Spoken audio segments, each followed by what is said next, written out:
Ya mulane kaya aku iki ya wis tak ikhlaske. Iya. Nek pancene wis dalan uripku kemien kaya ngene yo. Makane kabeh sono sing ngatur. Nek iso paling siji. Apa itu, Mbah? Ojo ngasih ngiri karo bondo dunyane wong liya. Ya. Alhamdulillah tidak, Mbah. Ya. Apa sing wis dikei Gusti ya kuwi wis jatahmu tekane pati. Iya. Wis kuwi. Baik. Siji kuwi wae. Oh, iya. Ada ingin disampaikan lagi, Mbah Dono? Ora ono. Sing hati-hati wae. Oh iya, Mbah. Ning kene yo akeh Iya. bolo-boloku anange yo beda watak karo aku. Oh iya. Baik. Astagfirullah. Ya teman-teman, gimana sosok Mbah Jono ini, saya rasa dia bukan jin muslim ya, karena tadi pada waktu saya ucapkan salam beliau tidak menjawab, dan pada waktu pergi pun beliau juga tidak mengucapkan salam. Akan tetapi sosok Mbah Jono ini walaupun bukan jin muslim, dia mempunyai itikat atau mempunyai aura positif, yaitu aura baik teman-teman. Dimana Mbah Jono menceritakan dulu, dimana Mbah Jono itu menceritakan gini, Mas Yanto. Mbah Jono siapa? Yang merasuki Mas Yanto tadi, Mbah Jono itu bercerita, lebih ke bercerita masa lalunya dia. Dia adalah korban, bisa dibilang kalau zaman sekarang tuh lampor. Lampor itu kan keranda terbang. Nah, di zaman dulu itu ternyata juga udah ada.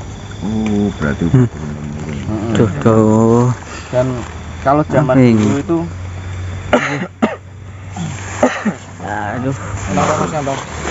ini masih ada efek Rusuh dari Mbah Jono tadi. Astagfirullahaladzim. Maaf ya. Dimana pada zaman dahulu itu dipergunakan lampornya itu lebih ke orang merasa iri orang yang kaya dan dia membunuh orang kaya tersebut. Nah, kalau lampor sekarang kan dia lebih siapapun orangnya, kalau itu yang dituju itu akan diperuntukkan tumbal untuk si pengguna lampor tadi. Ternyata lampor itu udah ada dari zaman dahulu dan Mbah Jono adalah korbannya. Tuh. Tapi untuk apa ya, Mas? Kalau proses kan pembuatan ya. Apa meninggalnya itu, maksudnya kronologi meninggalnya? Kronologi meninggalnya hampir sama persis dari kejadian lampor-lampor baru ini. Dimana setiap jam 3 pagi ada ketok-ketok, tapi di hari terakhir Mbah Jono itu membuka pintu, tidak ada siapa-siapa di situ. Tapi akan di situ Mbah Jono itu merasa ada, pas waktu buka pintu itu ada yang masuk. Tapi di situ nggak bisa dilihat sama Mbah Jono. Nggak ada orang. Tapi kata Mbah Jono ya pada zaman dulu, oh ya wes lah, ditutup nih, ditutup. Mbah Jono masuk ke kamar. Itulah di situ Mbah Jono. Belum ada beberapa menit Mbah Jono sudah merasa tidak bisa bernapas, kayak ditikap gitu, kayak ditutupin Sumpah. Disekap. kayak disekap gitu. Dia mau teriak minta tolong ke siapa nggak bisa. Dia mau apa ya minta tolong, teriak-teriak gitulah, tapi nggak bisa. Dia cuma mengap tok sampai meninggal. Nah, setelah ditelusuri pada waktu Mbah Jono masih hidup kan dia nggak bisa lihat nih. Pada waktu meninggal dikubur selang 8 hari, Mbah Jono coba melihat pulang ke rumah. Kejadian sebenarnya. Akhirnya Mbah Jono kan sudah menjadi sosok yang seperti tadi. Akhirnya bisa melihat ternyata itu kereta Jawa. Kereta Jawa. Oh, keranda terbang, Keranda kosong. Keranda kosong. Nah, itu pelakunya. Berarti emang udah dari zaman dulu, Mas ya. Udah ada. Dan Mbah Jono itu adalah korban dari lampor. Tapi Mbah Jono itu jin yang ini loh, baik. Walaupun dia bukan Islam, pada waktu saya uluk salam dia tidak menjawab, tapi dia jin yang baik, legowo, dewasa, dan bisa saya bilang apa ya, patut ditiru lah. Dimana dia itu tadi mau ke tempat barunya, lama. ke tempat baru. Tempat lamanya itu dibangun sebuah bangunan. Rumahnya ini dulu. Gedung. Nah, tapi kalau jin-jin sekarang kan kalau misalnya dia merasa iki nggonku, ada pembangunan di sini, jin kan akan marah, Tidak terima. tidak terima. Bahkan rumah udah jadi, udah dihuni pun tetap diganggu orang-orang itu. Iya. Tapi kalau Mbah Jono tadi tidak, dia dibangun, tempat lamanya dibangun, dihuni sama manusia, dia legowo, dia wis lah, dia cari tempat baru. Karena apa? Karena dia merasa udah ada yang udah nggak ada yang bisa dia bawa selagi dia sudah menjadi seperti itu. Apa sih yang akan diunggulkan setelah perang sama manusia itu? Nggak ada. Iya, nggak ada. Nggak ada. Banyak banget pesan-pesan yang dapat diambil ya Mas ya. Mungkin sekarang kita lanjut, dan pesan terakhir tadi, hati-hati karena di sini banyak sosok, dan sosok-sosok itu beraneka ragam jenis karakternya. Dan sama pesan satu Mas, jangan iri. Oh, iri. Jangan Iri. jangan iri dengki sama orang yang lebih kaya daripada kita. Lah kita ngiri pun kita juga nggak Nggak punya dapat, apa. iya. Nah iya. Walaupun kita ngiri, kita juga mendapatkan apa? Justru mendapatkan dosa kan. Iya benar sih. Mas. Karena garis rezeki itu udah diatur sama Allah Iya. sampai mati nanti. Iya. Jadi kita lanjut ya. Iya, Andre.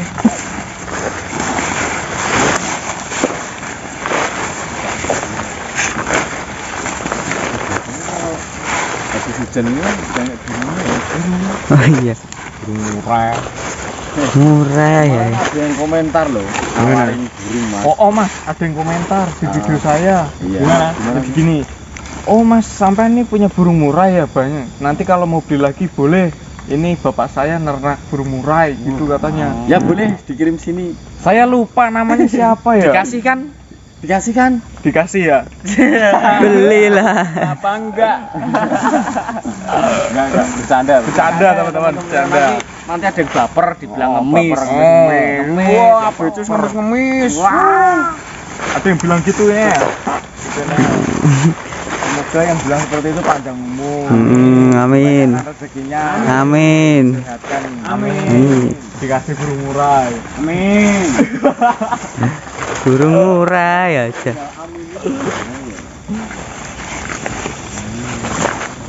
Kayak mana orang Mas? Apa Mas? Di. Siapa? Oh itu burung Mas. Oh ini. Ya burungnya Mbak Putri. Saya kan nunjuknya belok kayak gini.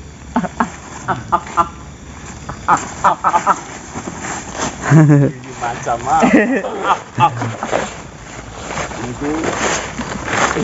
Macam apa? Macam mana gila. Ini kalau ambil sari burungnya ini masih inget nggak? Waktu kita masih sama tim Telusur Alas, Iya. kan dulu kan pernah ini Ada kan. burung hantu. Burung hantu ya. Waduh ya nggak kena ini. Sampai di siku anu loh. Pulot Ada burung hantu. ada. Ada waktu itu sama tim Itu Mas Telusur Rey nggak ikut ya? Nggak ada. Oh yang Cuman pas waktu di Saya, Mas Dikasih. Yanto, Mas Gendon, Mas Tri sama Mas Suka. Mas Suka. Di kebun sebelah Mas. Temen ya, Mas Putra, Mas Putra, Mas Mas Tri. Tri. Ini ke apa? Di Jepara. Ya alhamdulillah lah kalau kita mah lagi kerja ini ya apa bantu dagang bakso ya. Bakso sama mie ayam. Berarti nggak pernah pulang Mas Putra, itu Mas Tri sama Gidon.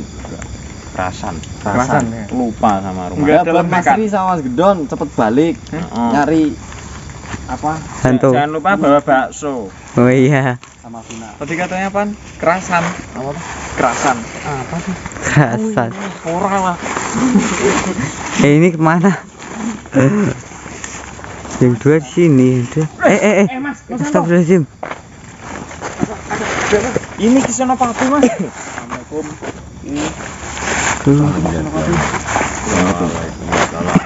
Assalamualaikum. Wabarakatuh. Sambil masuk Kak. Nah. Ada apa kisono papi? Tuh semua. Iya. Apakah kalian setiap waktu mengingat kapan kalian akan meninggal dunia? Ya, kita selalu mengingat akan datangnya kematian. Alhamdulillah. Ya, itu tandanya kalian selalu mengingat Allah Subhanahu wa taala. Akan tetapi sebelum giliran kalian, adakah keluarga kalian yang sudah lebih dulu dipanggil oleh Allah Subhanahu wa taala? Ada Ki, dari keluarganya Mas D yang katanya sekarang di Senopati Rasudin, dan itu juga buliknya Mas Rey. Almarhumah juga kemarin baru meninggal.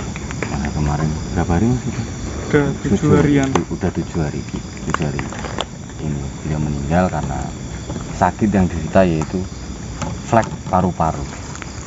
Flek paru-paru. Ya, itu juga kita juga nggak menyangka bahwasanya beliau itu akan cepat pergi, karena ya dibilang umurnya itu masih muda Ki.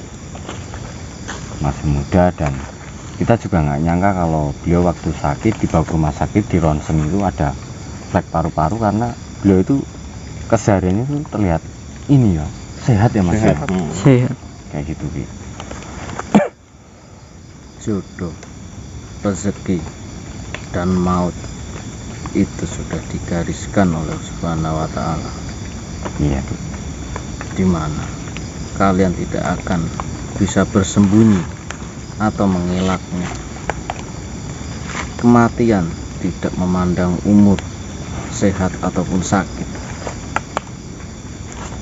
Jika kalian, orang-orang terdekat kalian sudah lebih dulu dipanggil oleh Allah, rajin-rajinlah mendoakan orang tersebut. Iya Ki. Baik Ki Senopati. Ya biasanya kalau di kampung kita itu ini Ki, biasanya kita mendoakan, yang pertama mendoakan habis sholat, yang kedua itu biasanya ziarah ke makam, dan itu biasanya harinya hari Kamis Ki. Kamis sore. Kamis sore ya, Iya. Kamis sore.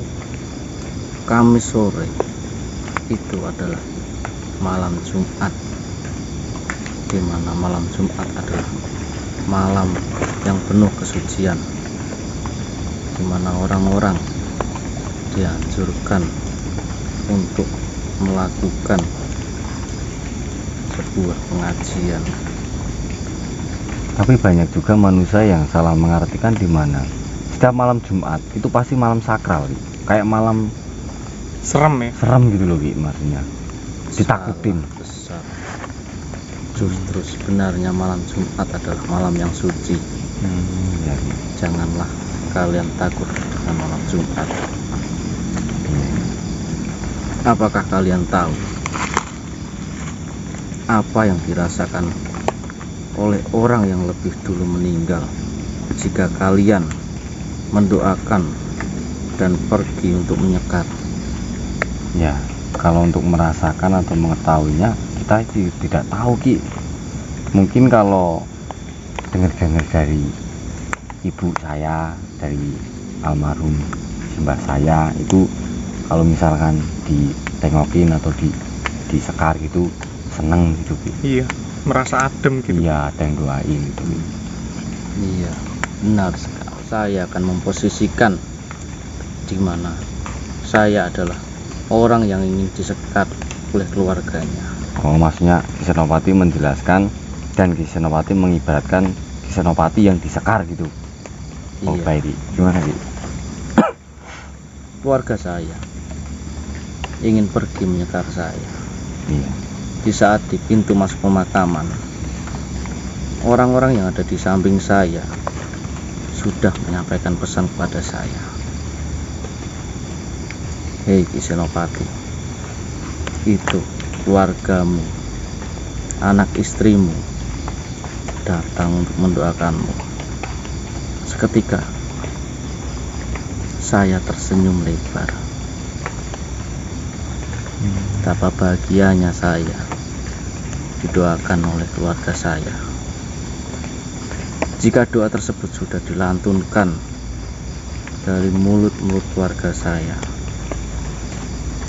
malaikat akan menyampaikan doa-doa tersebut dengan beralaskan piring yang terbuat dari cahaya, dengan ditutupi oleh kain sutra.